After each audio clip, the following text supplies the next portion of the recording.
Primeiro você precisa fazer um teste. Leia esse cartaz. Não consigo ler nada.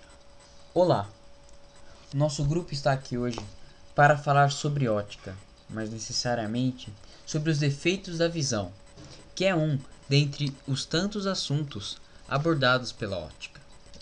Antes de começar a falar sobre defeitos da visão, vamos dar uma pequena introduzida sobre esse assunto, que é a ótica.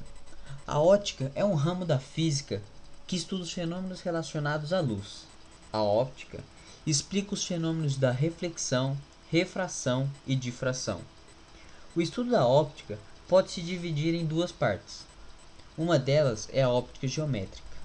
Nessa parte são estudados os fenômenos ópticos relacionados às trajetórias seguidas pela luz. Para isso, é necessária a noção de raio de luz e as leis que regulamentam o comportamento desses raios. A outra parte é a óptica física. É a parte da óptica que estuda os fenômenos ópticos, levando em conta a teoria sobre a composição da luz. A óptica é uma parte da física muito presente no cotidiano. Sua aplicação vai desde o uso de óculos ao uso dos mais eficientes e sofisticados equipamentos utilizados para pesquisas biológicas e científicas, como por exemplo os aparelhos de telescópio e microscópio.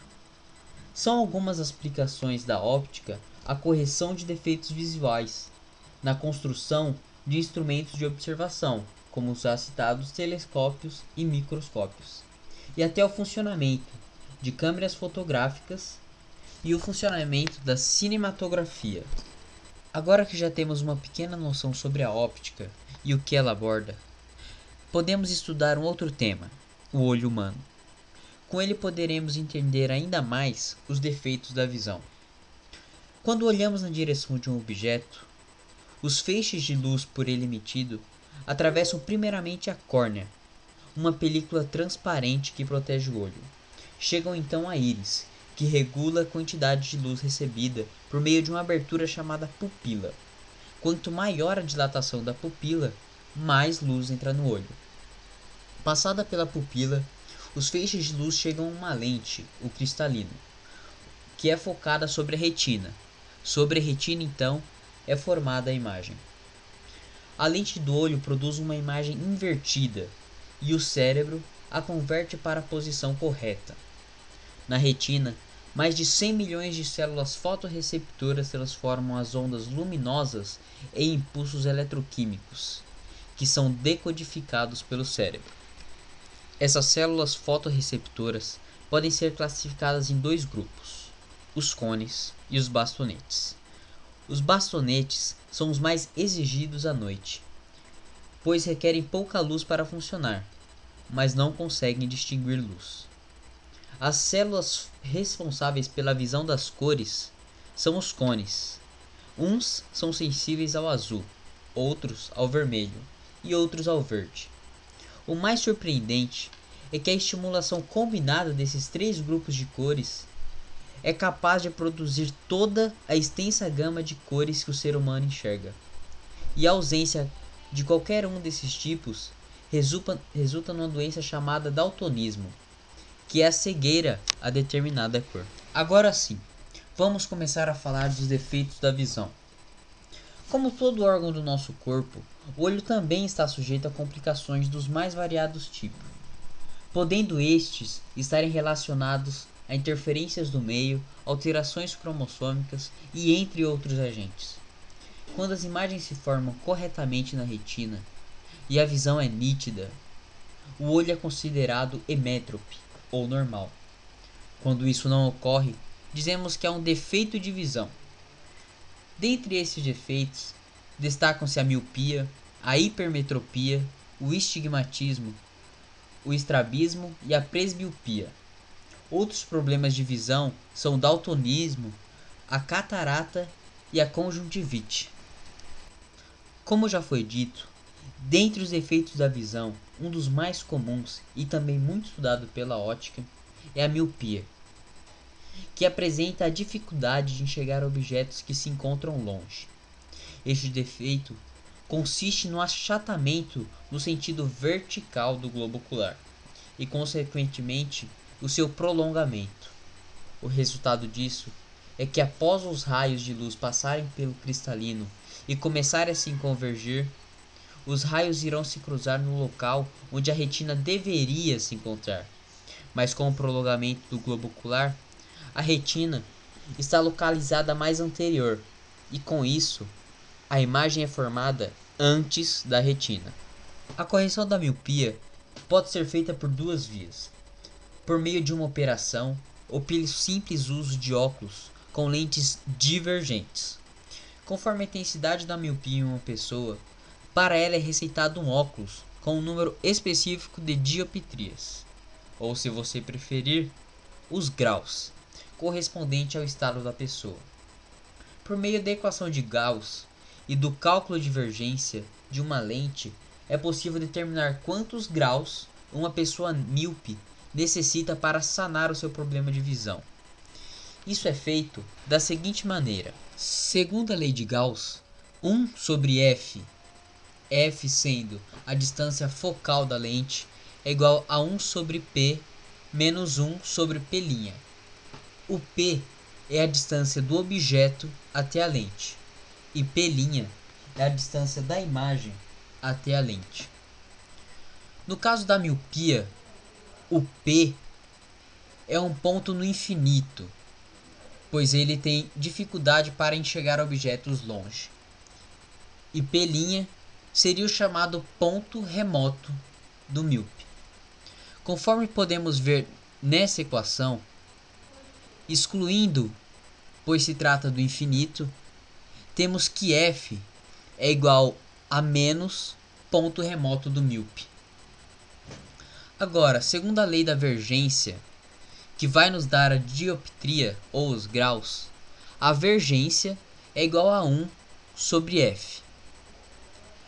Como o nosso f é menos ponto remoto do míope, temos que para calcular a vergência, as dioptrias da lente de um míope, podemos usar a seguinte fórmula: vergência é igual a menos 1 sobre ponto remoto do míope.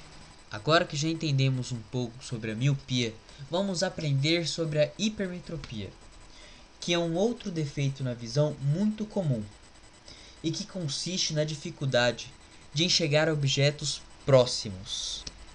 Assim como na miopia, este defeito também consiste no achatamento do globo ocular, mas desta vez no sentido horizontal e, consequentemente, a um encurtamento do globo ocular. Assim como no olho emétrope, após os raios se passarem pelo cristalino e começarem a convergir, os raios irão se cruzar no local onde a retina se encontra. Mas como houve o encurtamento do globo ocular, a retina se encontra mais posterior, e assim a imagem acaba se formando após a retina. Não muito diferente da miopia, a hipermetropia também pode ser tratada com o uso de óculos, mas estes com lentes convergentes. E também com o uso da equação de Gauss e do cálculo de vergência, pode-se calcular o número de dioptrias necessárias para um portador de hipermetropia. Esses cálculos se aplicam da seguinte maneira: geralmente, a distância a partir da qual uma pessoa com hipermetropia começa a enxergar os objetos com deficiência é de 25 centímetros. Sendo assim, a distância do objeto até a lente é de 25 centímetros.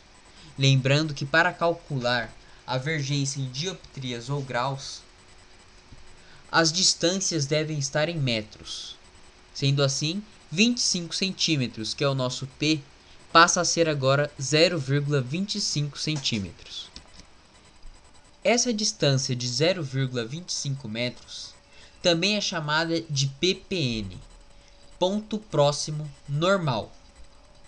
Já o pph, que é o ponto próximo hipermetrópico, é o ponto a qual uma pessoa com hipermetropia começa a enxergar os objetos com nitidez, claro que com o uso das lentes. Sendo assim, a posição da imagem que é formada pela lente seria o PPH. Com isso, bolamos a seguinte fórmula. A divergência, que nos dará em dioptrias ou graus, seria igual a 1 sobre P, que é 0,25 metros, que este é um número fixo, menos 1 sobre PPH, que é o ponto próximo hipermetrópico, dependendo, é claro, da pessoa que possui hipermetropia. Além da miopia e da hipermetropia, também podemos encontrar pessoas que apresentam outros defeitos, como o estrabismo, que é um defeito que se manifesta quando os olhos se movimentam em direções diferentes e não conseguem focalizar juntos o mesmo objeto. Ele pode ser causado por diferenças acentuadas nos graus de miopia ou hipermetropia dos dois olhos, por desenvolvimento insuficiente ou desigual dos músculos que os movem, ou ainda por algum problema no sistema nervoso central. A presbiopia ou vista cansada é comum nas pessoas após os 45 anos. Este defeito é devido à impossibilidade de o cristalino se acomodar para a visão de objetos próximos. Por isso, as pessoas idosas enxergam muito mal de perto. Essa deficiência pode ser corrigida com lentes bifocais. O astigmatismo consiste em defeito na curvatura da córnea e mais raramente do cristalino. Em consequência, o olho não é capaz de distinguir ao mesmo tempo, com a mesma nitidez, linhas verticais e horizontais. Essa anomalia pode se somar à miopia ou à hipermetropia. O daltonismo representa uma anomalia hereditária recessiva ligada ao cromossomo sexual X, caracterizando a incapacidade da distinção de algumas cores primárias. Por exemplo, a situação onde a cor marrom é a indicação da leitura visual realizada por um portador daltônico, quando a real percepção deveria ser a verde ou vermelha. Este tipo de confusão daltônica é a mais comum entre os casos existentes, sendo esta anomalia mais comum em homens. A partir destas imagens, podemos ter maior noção do funcionamento dessas outras deficiências na visão. A presbiopia, muito parecida com a hipermetropia, só que a causa é diferente.